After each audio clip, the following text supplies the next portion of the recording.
Ano nga ba ang tunay na sukatan ng pagiging isang tunay na Pilipino?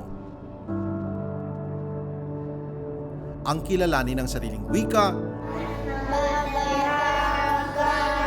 ang tumangkilik sa sariling atin, o ang isa-puso ang sariling kultura at paniniwala. Marahil lahat ng ito masasabing basehan upang patunayan ang pagiging Pilipino mula sa isip, sa salita, at sa gawa. Ngunit isang mabigat na batayan sa pagiging Pilipino ay ang pagsasabuhay sa huling linya mula sa ating pambansang awit, ang mamatay ng dahil sa iyo.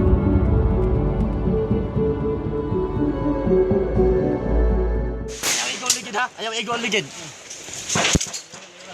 Bisa naman.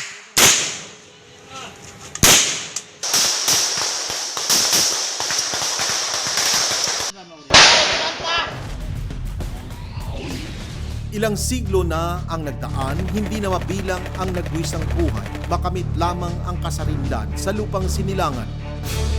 Kasabay ng taong nakalaya ang Pilipinas mula sa kamay ng mananakop na Kastila, nabuo ang awiting sasagisag sa kung ano ang sukatan ng tunay na Pilipino, ang lupang hinirang.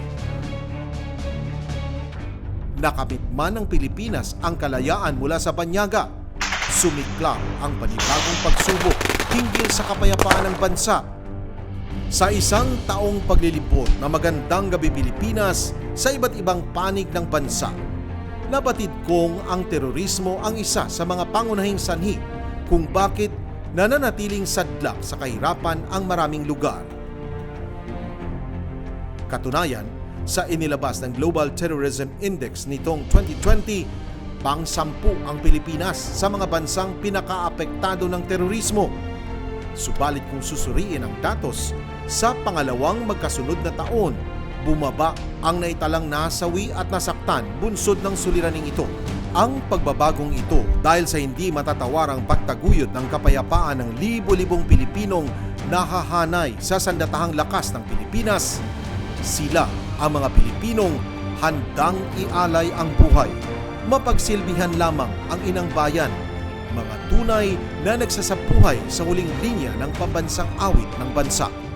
Ang laban sa pagitan ng magkakaibang prinsipyo at paniniwala ay isa sa mga ugat ng karahasan sa bansa, partikular na sa katimugan, ang isla ng Mindanao.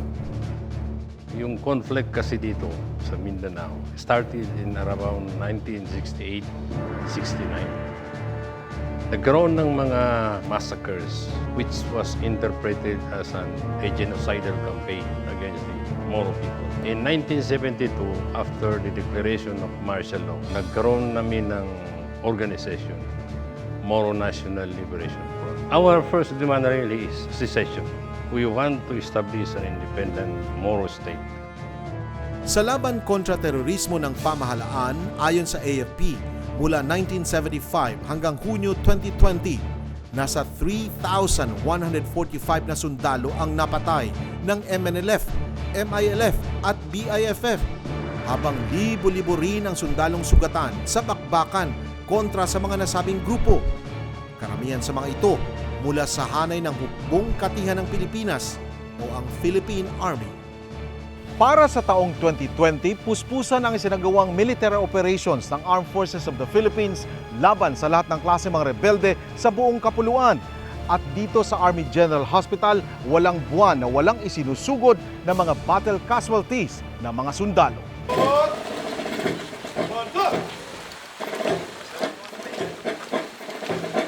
Nakapanayam na Magandang Gabi Pilipinas ang isa sa mga sundalong saksi sa bangis ng mga terorista, si First Lieutenant Jerome Hacuba. Puno ng pangarap para sa kanyang pamilya, batid niyang kaakibat ng kanyang tungkulin ang panganib sa kanyang kaligtasan. Halos 5 taon na ang nakalilipas nang ma-assign ito sa Mindanao, kung saan naganap ang hindi niya malilimutang karanasan sa kanyang buhay. It was March 2016 po, during our combat operation against Bangsamoro Islamic Freedom Fighters or yung BIFF po, doon po sa Barangay T, Dato Salibo, Maguindanao.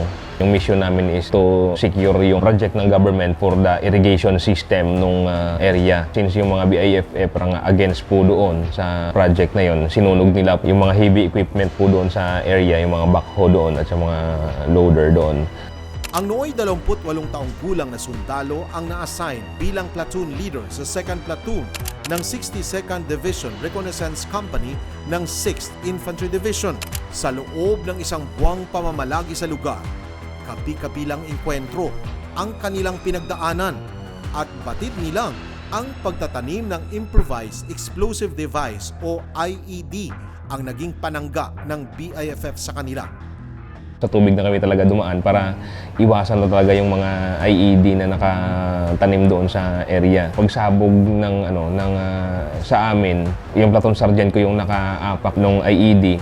Tapos mga 1 meter lang po kasi sa harap namin. Kaya yun yung nag-blast, yun yung sumabog sa harap namin, sir. Yung kanya, putol yung paa niya.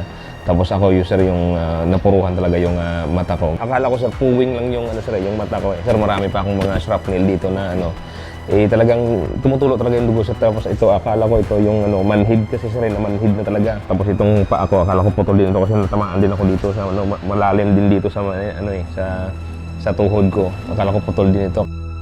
I was the brigade commander. Nung siya'y nabulag at tinamaan ng IED, kami magkakasama. Nandun siya sa tabi ko kasi ang distansya lang namin, mga 150 meters away. May medic naman kami doon, binabalutan yung kanyang mukha. And while doing so, inattack naman kami ng kalaban. Sariwa pa sa alaala ni Lieutenant Hakuba ang nangyari. Nakaluhod siyang nananalangin noon na siya'y makaligtas at ang makasamahan niya mula sa naturang gyera.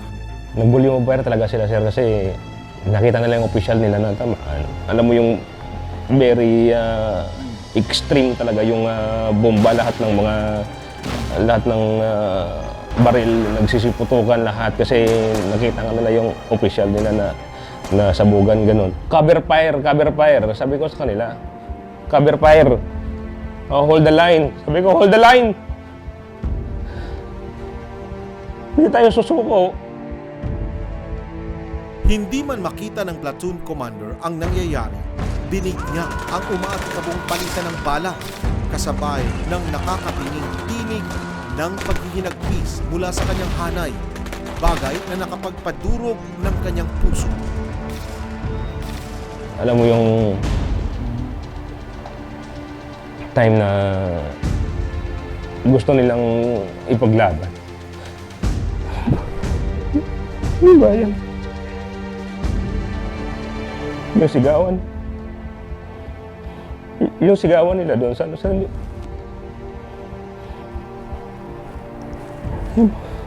yung mga kasama ko. Yung mga kasama ko kasi, sir, alam mo yung gusto nilang tapusin na sana yung gera, pero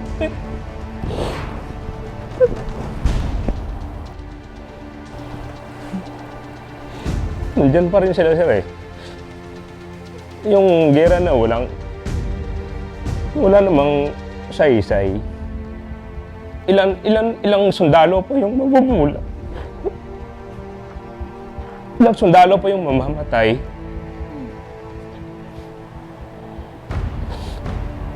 Ilang buhay, ilang pamilya pa yung mabawasak dahil sa walang saysay na gera. Tila walang Panginoong namamagitan sa mga oras na yon.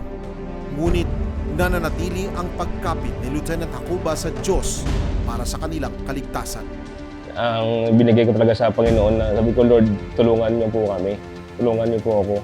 Kaya yun po yung pinadala niya kaagad yung tao ko doon na mag-extricate sa akin sa battle area para ma-extricate na ako doon sa TCP namin. Nandyan yung Panginoon talaga sa operation namin. So, hindi niya kami iniwan doon. Agad na nakarating ang balita sa misis niya na si Rachel, isang teacher. Noong araw na maganap ang insidente, pagbabahagi niya, grabe ang kaba niya nang hindi ito sumasagot sa kanyang mga tawag. may conflict sa aming dalawa kasi sabi ko, hindi niya kasi sinagot ang tawag ko. Sabi niya kasi may encounter kami dito na naririnig ko nila siyang putukan. Tapos sabi ko, bakit hindi mo ko sinasagot? Saan ka na? Hanggang wala talaga, sir, nag-out ako sa school. Alas 5 na. Wala pa rin akong text galing sa kanya, almost 4 hours. Tapos biglang may nag-text sa akin na, ma'am, alam niyo na po ba nangyari kay sir? Ano nangyari? Ang dami pa niyang pasikot-sikot. Sabi ko, wag mo ko, sabihin mo na. Sabihin mo diretso, buhay ba o patay ang asawa ko? Naging mahaba ang gabing yun para kay Rachel. Ngunit malaki pa rin ang pasasalamat nitong nakaligtas ang asawa mula sa giyera. Hindi ako nakatulog hanggang alas 2, wala akong hapunan. Hindi ako nakakain sa buong time na yun para lang makapunta sa kanya sa Mindanao. Wala din akong kapera-pera for connecting flight. Ang ginawa ko po, may parent ako na nagpapautang alas 2 ng umaga. Nangatok ako sa bahay niya para lang maghiram ng pera. Para makapapuntahan ko lang yung asawa ko. Ayun. So, yung ramdam mo, sir, na sana okay lang siya. Pero yung naging okay ako nun, sir, na time na yun. Kasi sabi nila, buhay siya. Sabi ko sa sarili ko, importante, buhay ang asawa ko. Agad na lumipad patungo Maguindanao si Rachel upang kumustahin ang kalagayan ng asawa. Habang nasa ospital pa noon sa Maguindanao ang tinyente, ipinaalam sa kanyang tinanggal na ang isa niyang mata. Sinabi niya sa akin na tinanggal na yung kanang mata mo. Tinanggal na yung kanang mata mo kasi through intro sir, natamaan talaga siya ng strap nail. Kaya na tinanggal na siya yung eyeball. Very positive kasi ako sir na tao. Sabi ko sa kanya, siguro okay lang at may kaliwa pa naman. Positibong tinanggap ni Lieutenant Hacuba ang pagkakawala ng isa niyang mata. Ngunit nang mailipat siya sa AFP Medical Center sa Quezon City, dito na sa kanya na ipabati ang masakit na balita. Retinal detachment kasi yung kaso ng mata ko sir, kaya medyo hindi na siya, yung pag-blast kasi yung impact ng bomba, yun yung nakasira ng retina ko. Kaya hindi na talaga siya na-recover kasi malaki yung sira. As a positive person, hindi ako nagpakita sa kanila. Pero pagka nandun ako sa kwarto ko, sir, doon ako umiiyak. Bakit ganito? Bakit ako pa? Tinanong ko talaga yung Panginoon, sabi ko, Lord, bakit gusto ko pa mag-servisyo sa bayan kung paano to?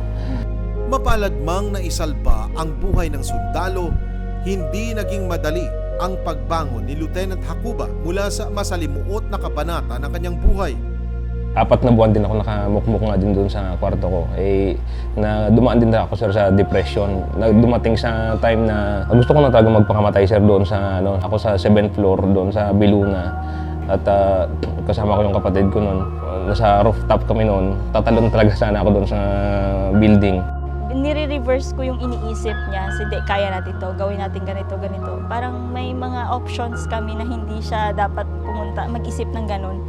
Tapos lagi din ako sa tabi niya nung nasa ospital siya, para tapos kausap lagi yung mga bata, para hindi na mawala sa isip niya, sir, yung mga iniisip niya na hindi maganda.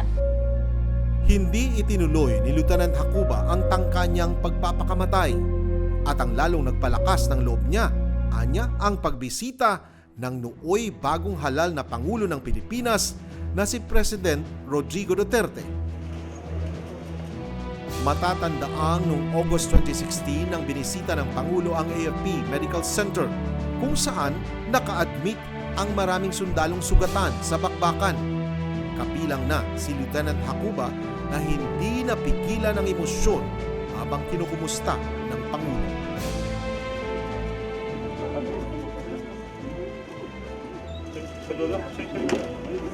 Sir, yes, sir. Sharp!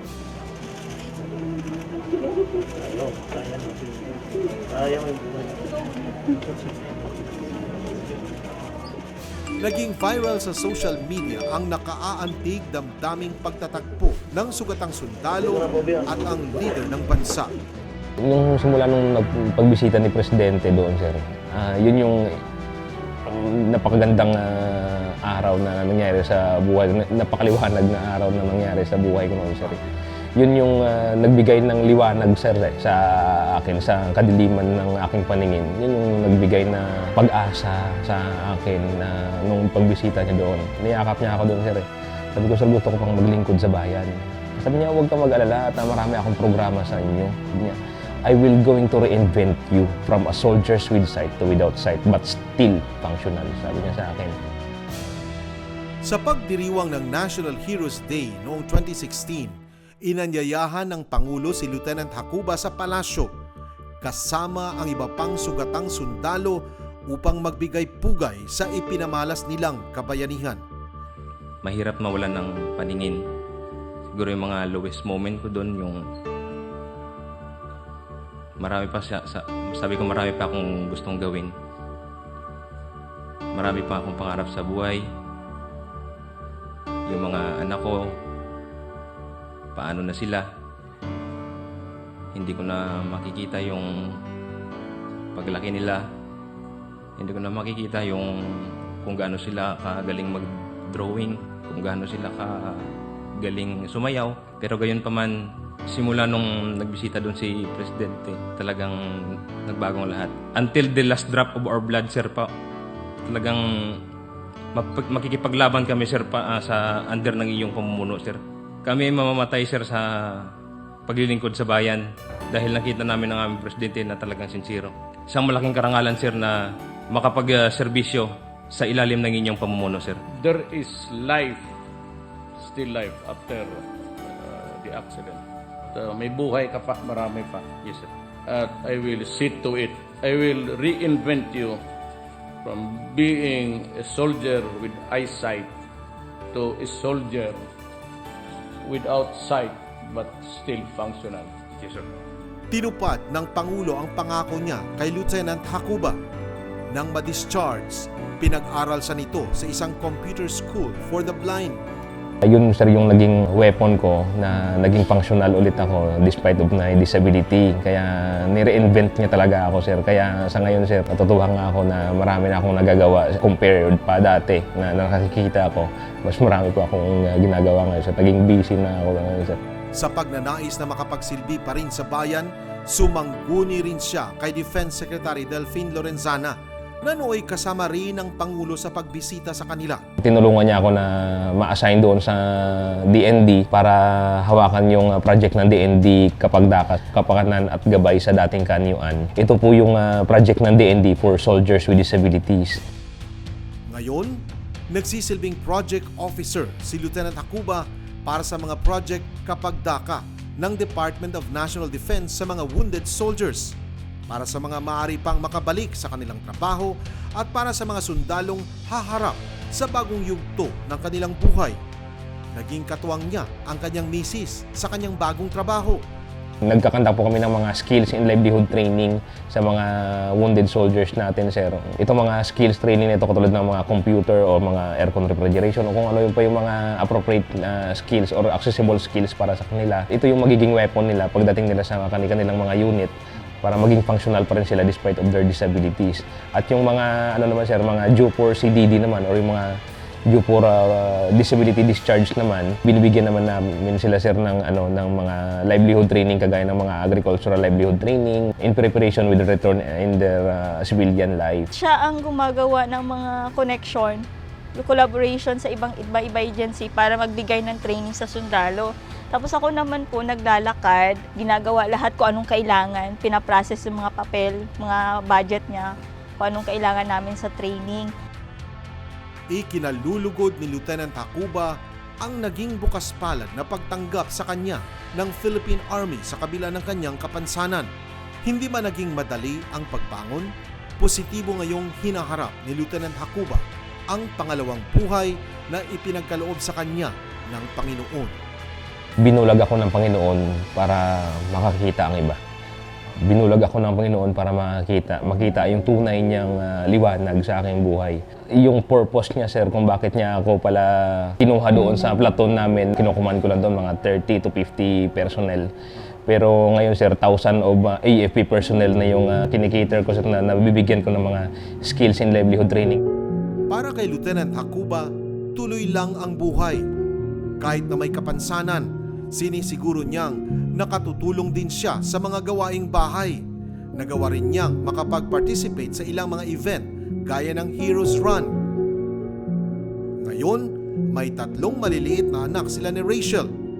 Pilit mang ibinabalik sa normal ang buhay Hanggang sa ngayon, panalangin pa rin ng kanyang pamilya, sana'y maibalik pa ang paningin ng kanilang haligi ng tahanan. Pinadalangin namin lagi, lalo na yung mga bata, sir. Pinapadalangin na lagi na sana bumalik na yung paningin ni Papa, yung prayer nila always na sana po makakita na po ang Papa namin. Sana, Lord, if ever na you can give us a miracle, sana yung mata na lang ng husband ko, whatever ang wishes namin para sa sarili namin or sa family namin, that concludes na ang prayer namin sa husband namin. So, kung lahat ng prayer namin na kung ano-ano, disregard mo na lang yung importante yung mata ng asawa ko po sana. Kasi sinasabi ko sa kanila na, anak, na kuha ko yung pagkabulag ko dahil sa paglilingkod sa ating bayan. Hindi ako nagsisisi na ako yung nagsundalo kasi nabigyan ko kayo ng magandang buhay sa pagiging sundalo ko. Sabi nila nga, magdodoktor daw sila kasi gusto daw nilang pagalingin yung mata ko. Sa pagharap ni Lieutenant Hacuba kasama ang kanyang pamilya sa panibagong taon, lubos ang kanyang pasasalamat sa Philippine Army sa walang sawa nitong suporta para sa kanya at sa mga katulad niya. Mapalad din siyang kahit madilim na ang kanyang paningin, ibang liwanag pa rin ang hatid ng kanilang ilaw ng tahanan, liwanag na nagpapatibay ng kanyang loob. Kahit po nawala yung mata niya ngayon, nandyan pa rin po kami para sa kanya. Masakit lang po sa akin, sir, kasi hindi lang po niya kami ano yung mga anak niya ng maayos. Yung hindi niya nakikita kung gaano kayong kalaki ang mga anak niya. Hindi niya nakikita kung gaano kagaling sumayaw ang mga anak niya. Pero ang pagmamahal namin sa kanya, sir, lalong nadagdagan nung nawala yung mga mata niya.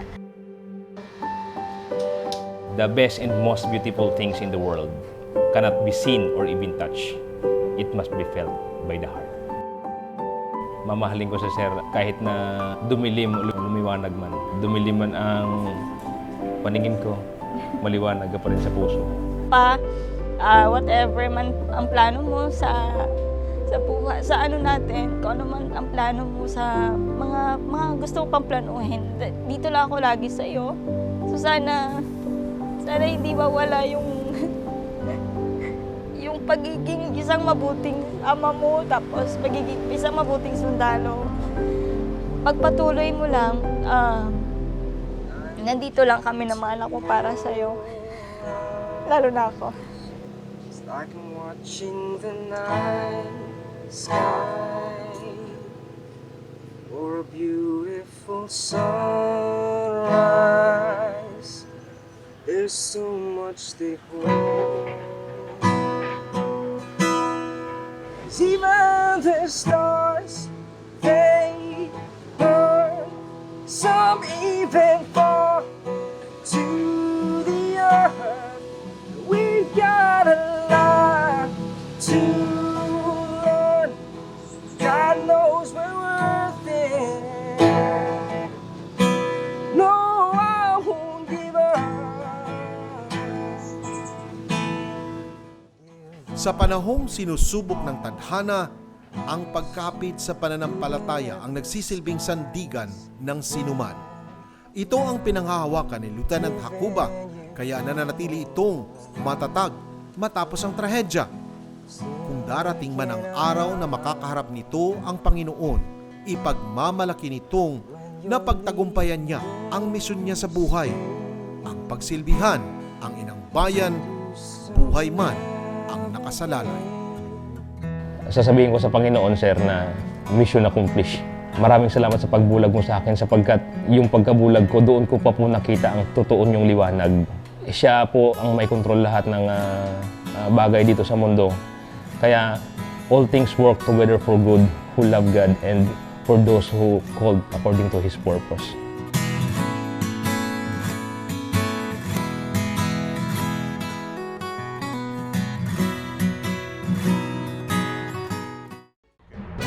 Magandang gabi, Pilipinas!